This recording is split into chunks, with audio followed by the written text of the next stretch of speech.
Hi guys, we are Lauren and David, and for the past 4 years we've been on a journey to start our family. After 2 years of trying, we realised we needed some tests to figure out what was going on, and since then it's been countless of semen analysis, ultrasounds, cyst scares and even surgeries. But now we're finally starting our IVF journey, and we're here to share it with you. We want to spread awareness about infertility and the emotional highs and lows it brings. Join us as we open up this experience, because no one should feel alone on this journey. Please like and subscribe to follow along. In today's video, we find out what happened to my hemorrhagic cyst. So it's officially the day after that I found out I have a huge cyst on my left ovary. Baseline scan. The drama that actually happened before that, crazy.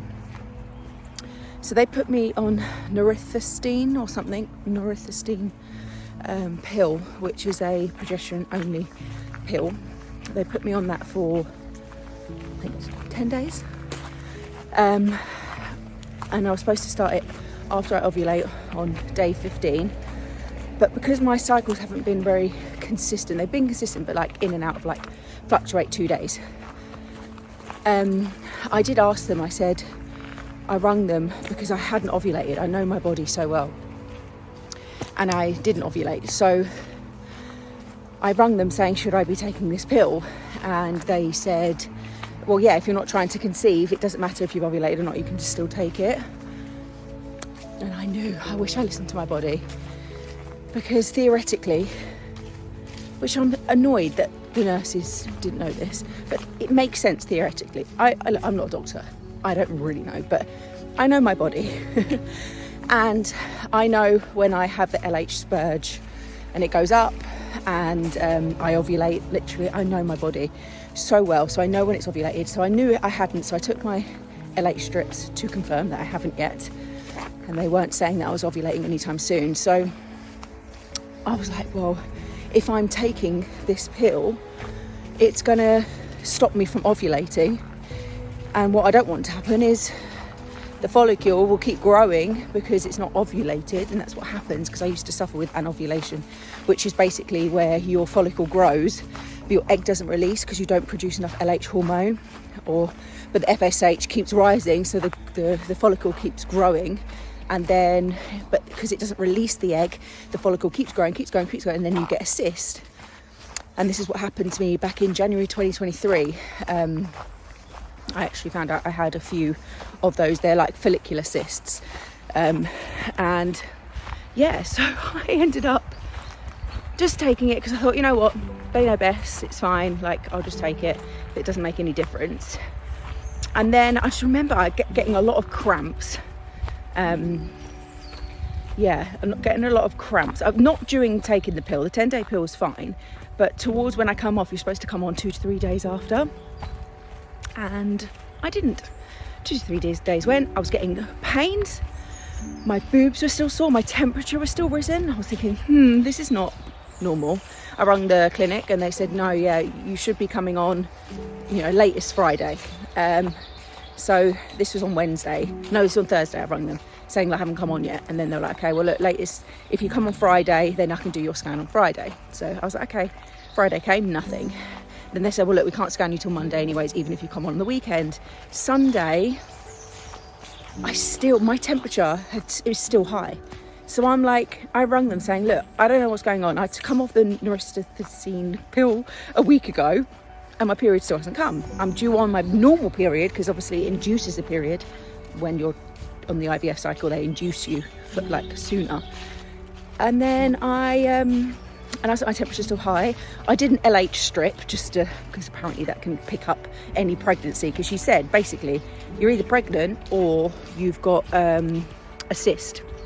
I was just praying, like, please don't let it be a cyst. So I took LH strips, which showed I had it peaked, but like it was quite 2 lines, not massively dark, but I had strong LH, and I was like, this is weird. Like, my hormones feel all over the place. Like, my boobs were really sore. I wasn't fully coming on. My temperature wasn't dropping, but then it did slightly drop during the day.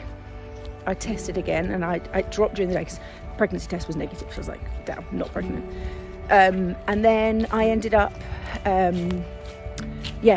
just obviously spotting. I just came, suddenly I went to the toilet and I wiped and I was like, oh, okay, my period seems to be coming. But then she said, well, you need to let us know when it's full flow. Monday came, still no full flow. And I'm thinking, what is going on? So, and then my temperature went back up again. And I'm thinking, this is just not right. And then the spotting was just not right. Like, it didn't feel like a period. Even though I had period cramps, it didn't like look like a period. And I didn't have my normal full flow. So yeah, when I rung them and I said, look, I'm still not full flow. And they said, well, look, they were just saying to basically wait until I did. But then in the afternoon on Monday, when I started going pee, it started to actually flow into the toilet. But still, nothing was like nothing like I normally get. So it was just when I wiped and when I went to the wee. But I could have worn normal knickers and nothing would have been on them. That we know that's not normal for a period. So yeah, I said, look, I am flowing now when I'm going to the wee, but nothing in between. And then she said, no, look, come in, I can do you a scan tomorrow. So yeah, that was yesterday. I went in and I had a scan, and and she just, as soon as she put it up, boom, huge 6 centimetre cyst. 6. And 3 weeks ago it wasn't there. I was like, what? Just I think I was in a lot of shock yesterday. Like, I didn't film after because I was just trying to process the whole thing, and just to be told that it's not happening this cycle was just like a kick in the teeth. But I know this happens. I've watched many YouTube videos to know that this is normal, and you know, they can't proceed when you've got anything over a 4 centimetre cyst. They can't proceed with giving you medication. And it was a whole palaver because they weren't even going to baseline scan me. I had to ring them to make sure they were going to scan me because I knew something was up. I know my body. I'm so glad I listened to my body and I made them scan me, and I made them make me see the nurse that told me she's not going to give me treatment until she scans me. And it was this other nurse that said, oh no, just start your meds. And I was like, imagine if I just started my meds with a 6 centimetre cyst. That would have been dangerous. So, and a bloody waste of money. But yeah, that's where I'm at. So now they want to reduce the cyst. They've put me on another pill. I'm just literally like on this walk apologising to my body what I'm putting it through. I'm just so sad for it because it's freaking out. I haven't been on a pill since I was like 14, 15. I think I tried to go back onto the microgynon when I was in I think in 20... Yeah, I probably was like 18, 19, and then I just stopped. I haven't been taking any contraception since, a long time. So yeah, my body's just freaking out with all this new hormones and stuff. But I'm now on the microgynon. They're putting me on it for 21 days. And in those 21 days, they hope that my cyst shrinks or disperses or whatever it does. So I've been putting crystals on it. I have been meditating. I've been doing nice walks. Well, this is my first walk since yesterday, but just wanted to relax my body and because I can feel the hormones, you know, with the cysts, especially if it's a functional cyst. I'm not too sure what the cyst was. She says it was it could have turned into a chocolate cyst. She said it was a endometrioma cyst or something, but I don't have endometriosis, so I'm not 100% convinced. But she said it's filled with blood, and I was like, cheers, that's nice to know. But look, I don't really know what kind of cyst it is. I don't really want to look into it too much. I think I was stressing a bit yesterday, thinking, what is it? Why have I got this? But it literally caused me a lot of panic and a lot of worry. And I'm like, no, I'm not going to choose to sink into that rabbit hole. I'm going to get on with my calls. And I had an amazing call with my community last night, and they just cheered me up. So, and I'm just not worrying about it now. 21 days. Then they're going to scan me to hope it's reduced. And if it's reduced under the 4 centimetres, we can proceed. But the question is do we choose to proceed? Because it's coming up, that will be, I think, the end of November. We're literally, it's the 30th of October today. And we had plans, we hadn't booked it, but we had plans to travel to Germany for the Christmas markets. Just me and David, and we've got a month off work and we really wanted to enjoy it. So the question is, the decision we have to make is, do we wait till January for IVF, or do we just continue? But I just thought, you know what, I'm going to let God decide. Oh, this never happens. Do you know, wait, stay there. Yeah, this never happens. I'm going to let God decide by showing me my scan, and if my scan says I'm all clear and I'm good to go, I'm trusting it. If the cyst is not big enough, sorry, it's too big and I can't do it, then it ain't happening. Back again. David's loving the biscuits and the coffee. Got my tea. Waiting for this scan.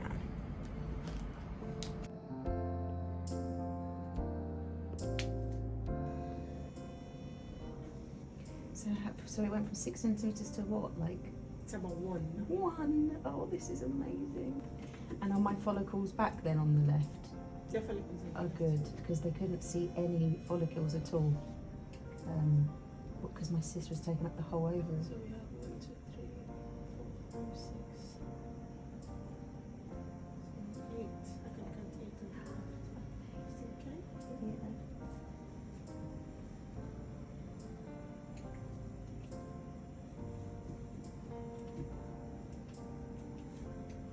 Right.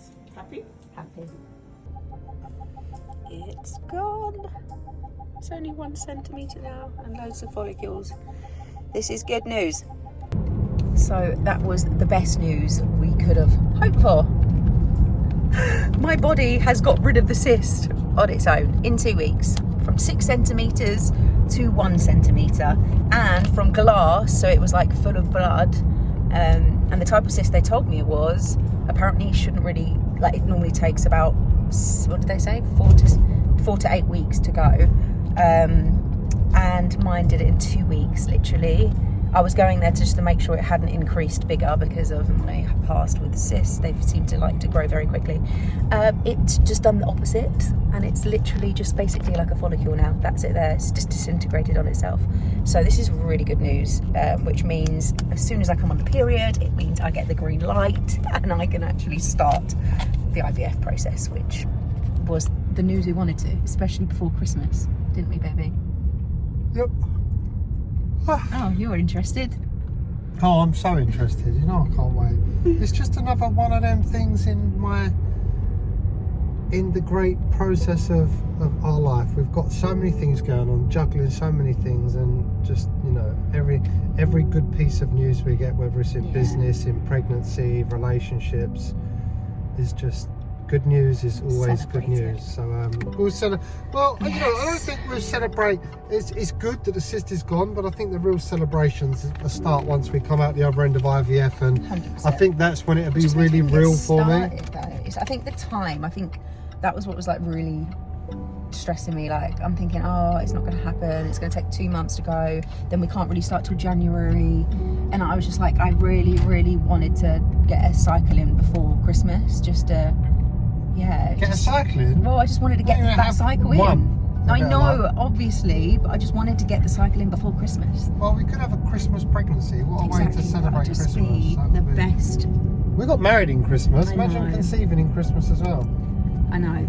And it's the most magical time of the year as well. So for like, obviously for everyone, well, not everyone, but like definitely for David and I, like us getting married that time of year as well.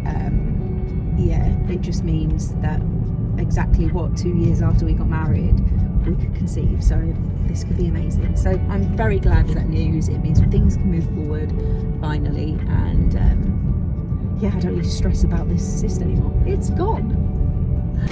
So good morning everyone. We are now, I don't even know what day of the month it is, but basically after our we had that scan to say and confirm that the cyst had gone.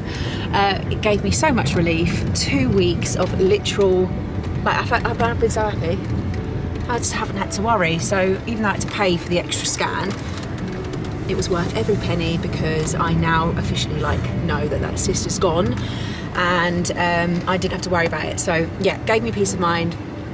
and I came on the period on the weekend, which means I literally now, oh my God, David, I'm now on the way for my baseline scan. So yeah, we're literally on our way back to the London Women's Clinic for the baseline scan to hopefully now start the cycle.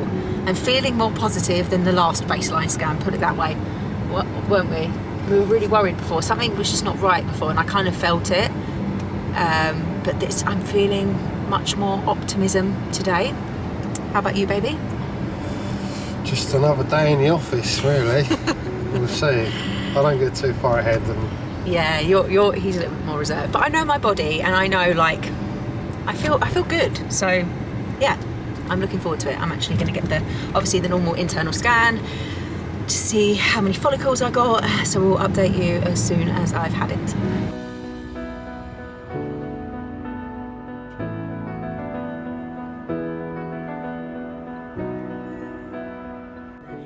And of course, he goes straight for the coffee.